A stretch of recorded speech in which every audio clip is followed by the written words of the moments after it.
retirees will need to return to the workforce if the Malaysian economy is to continue its upward trajectory. UM's Social Security Research Centre's Professor Naohiro Ogawa believes this third demographic dividend could add at least 1% to GDP growth.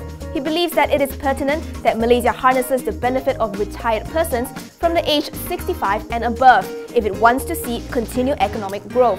With falling fertility levels and a rising mortality rate, he says the country can only enjoy the benefits or contribution to the economy from the current working group, which is aged up to 60 till 2029 only. And the continuous improvement of health of the aging population, particularly those in the 60s and 70s, means that their potential return to the workforce is high. He suggests that these retirees be rehired as store assistants or clerks.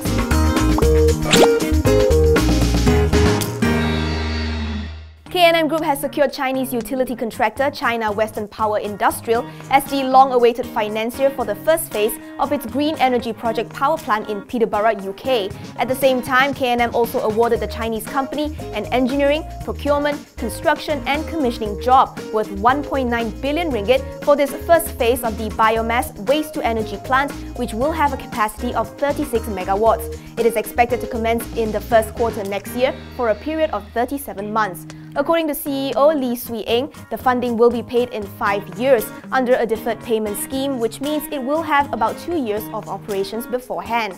The Peterborough project will have a total expected capacity of 80 megawatts. Maybank aims to issue about 15,000 credit cards in the first year of rolling out its latest international sports franchise co-branded credit card, the Maybank FC Barcelona cards. This is aimed at further cementing the bank's leadership in the cards business. Head of Cards Group Community Financial Services, B. Ravintaran says, this new card is targeted at devoted FC Barcelona supporters who are also its emerging affluent customers. The co-branded cards will be issued via the Visa Signature Credit Card and Visa Debit Platinum Card in Malaysia. Maybank aims to expand the partnership to other regional markets as well, where there is demand and strong following of the football team. Singapore will be the lender's first overseas market in January next year.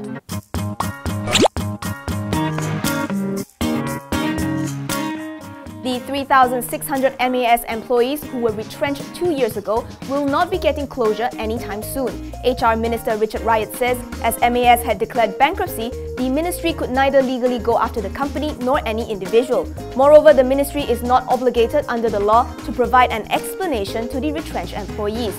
Nonetheless, he says a written explanation will be sent out to the affected individuals, adding that about 1,500 letters have already been sent out. In 2015, MAS laid off 6,000 workers, over half of whom decided to plead their case with the Human Resources Ministry. However, 2 years down the line, there has been no response.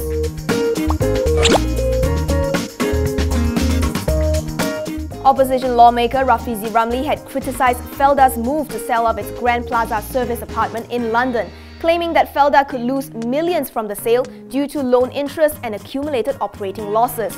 Citing company records, he said even if the price exceeds the initial price tag of 538 million ringgit, he predicts that the property continued to suffer losses of around 12 million ringgit a year in 2016 and 2017. Hence, the accumulated operating losses since the purchase is estimated to reach 45 million ringgit. Rafizi also pointed out that Felda owed 136 million ringgit in interest for the 6 billion ringgit loan it took from EPF to purchase the hotel. His remarks were in response to Felda chairman Shahril Abdul Samad's interview with local Chinese dailies, denying that the company is selling off its property and shares due to weak financial status.